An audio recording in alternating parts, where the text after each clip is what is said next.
Shalom keluarga damai, kembali lagi di dalam Sapaan Damai Sejahtera 4 Februari 2026. Mari Bapak Ibu Saudara, sebelum kita bersama-sama merenungkan firman Tuhan, kita mau bersatu di dalam doa. Mari kita berdoa. Kami bersyukur ya Bapa di dalam surga, karena Engkau adalah Allah yang tidak pernah meninggalkan kami. Kami bersyukur bahwa kasih setia Tuhanlah yang selalu menopang kehidupan kami hari demi hari. Dalam segala keadaan apapun, keadaan baik maupun keadaan yang tidak baik sekalipun, kami percaya bahwa Engkau adalah Allah yang tidak akan pernah meninggalkan kami dan akan selalu menopang kehidupan kami. Oleh sebab itu ya Tuhan, berbicaralah kepada setiap kami. Kami tidak bisa hidup tanpa Engkau dan kami rindu biarlah kebenaran firman Tuhan yang boleh menuntun kehidupan kami. Terima kasih Tuhan Yesus, berbicaralah di dalam nama Tuhan Yesus kami berdoa. Amin. Bapak Ibu Saudara, hari ini kita akan merenungkan kebenaran firman Tuhan dengan tema kelemah lembutan akan mewarisi bumi.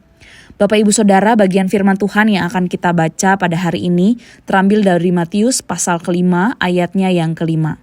Saya akan membacakan dalam terjemahan baru versi kedua, bahasa Indonesia masa kini dan juga terjemahan sederhana Indonesia. Matius 5 ayat 5 demikian bunyi firman Tuhan. Berbahagialah orang yang lemah lembut, karena mereka akan memiliki bumi. Berbahagialah orang yang rendah hati, Allah akan memenuhi janjinya kepada mereka. Sesungguhnya diberkati Allah orang yang rendah hati, karena merekalah yang akan mewarisi bumi yang dijanjikan Allah. Sedemikian jauh pembacaan firman Tuhan kita pada hari ini. Bapak Ibu Saudara, di dalam khotbah di bukit, Tuhan Yesus mengucapkan sebuah pertanyaan yang terdengar paradoks. Berbahagialah orang yang lemah lembut karena mereka akan mewarisi bumi. Bagi banyak orang kalimat ini rasanya tidak masuk akal, rasanya janggal. Di dunia yang sebenarnya mengagungkan kekuatan, kecepatan, dan dominasi, bagaimana mungkin orang yang lemah lembut justru disebut berbahagia dan bahkan dijanjikan bumi dapat menguasai bumi? Bapak Ibu Saudara, di dalam bahasa Indonesia, kata lemah lembut seringkali disalahartikan sebagai lemah. Padahal sebenarnya Alkitab sedang tidak memfokuskan kepada karakter seorang yang lemah. Tetapi kalau kita lihat di dalam bahasa Yunani yang dipakai oleh Yesus adalah kata praise, yang sebenarnya bisa diartikan gentle, meek, ataupun humble.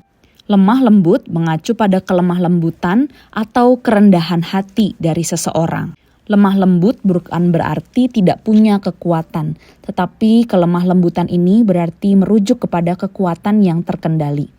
Yesus sendiri menyebut dirinya sebagai praus. Dia adalah raja, namun masuk ke Yerusalem bukan dengan kuda untuk berperang, melainkan dia datang dengan keledai dan dia digambarkan lemah lembut.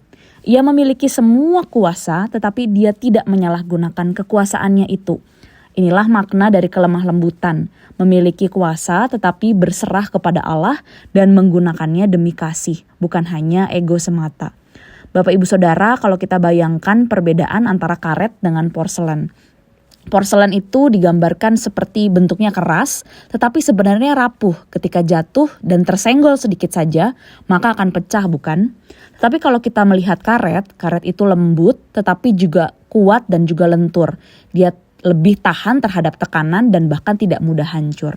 Tuhan Yesus mungkin juga di dalam bagian ini menggambarkan kita tidak menjadi porselen yang kuat tetapi mudah pecah, tetapi menjadi seperti karet yang lemah lembut namun juga tangguh. Orang yang lemah lembut bukan berarti orang-orang yang tidak punya daya, tidak punya kuasa. Tetapi orang-orang yang lemah lembut adalah orang-orang yang memilih berserah kepada Allah daripada mengandalkan kekuatannya sendiri. Orang-orang yang lemah lembut adalah orang-orang yang tidak membalas kejahatan dengan kejahatan. Tidak juga menggunakan kuasa untuk menekan orang lain yang lebih rendah daripada mereka.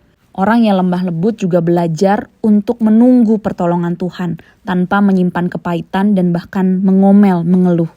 Bapak Ibu Saudara, di dalam Mazmur 37 ayat 11 yang sebenarnya juga dikutip oleh Tuhan Yesus menegaskan bahwa akan ada pembalikan keadaan. Orang-orang yang mengalah hari ini mungkin terlihat kalah. Orang-orang yang lemah lembut pada hari ini mungkin terlihat diremehkan. Tetapi Tuhan Yesus mengatakan bahwa mereka adalah orang-orang yang akan menerima janji Allah. Orang-orang yang lemah lembut adalah mereka yang akan menerima warisan dari Allah. Dan kalau kita lihat Bapak Ibu Saudara, kelemah lembutan itu mencapai puncaknya di dalam Yesus.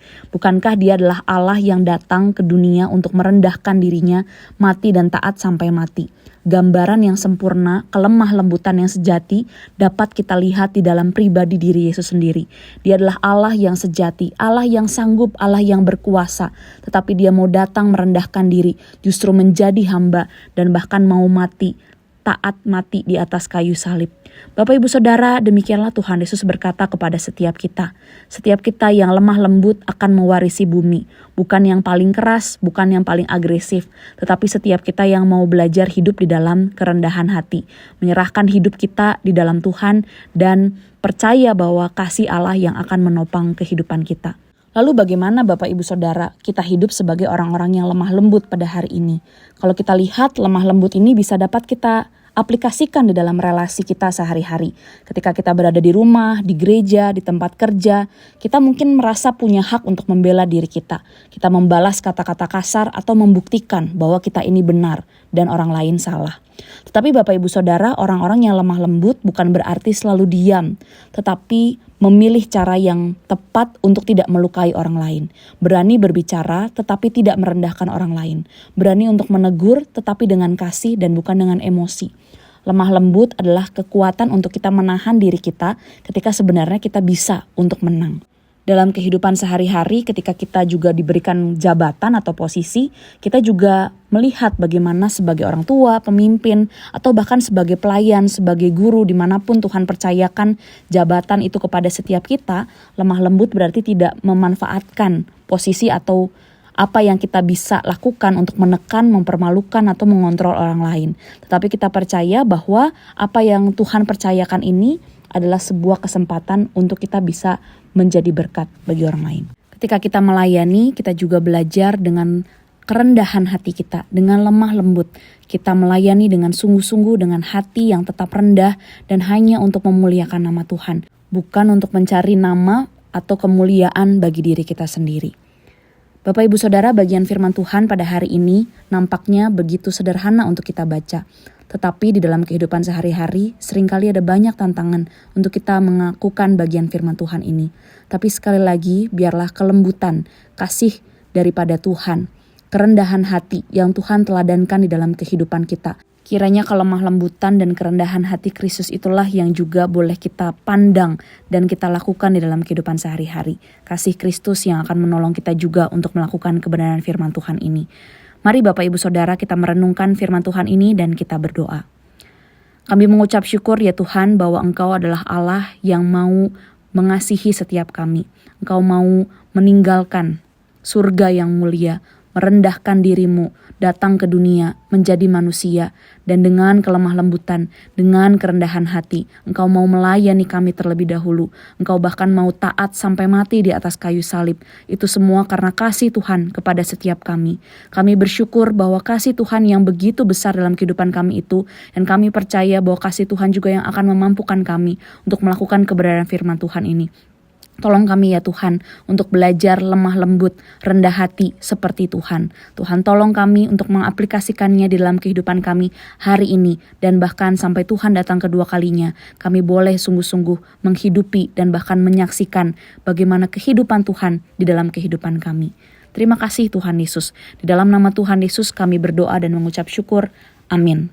Selamat beraktivitas Bapak Ibu Saudara, Tuhan Yesus memberkati.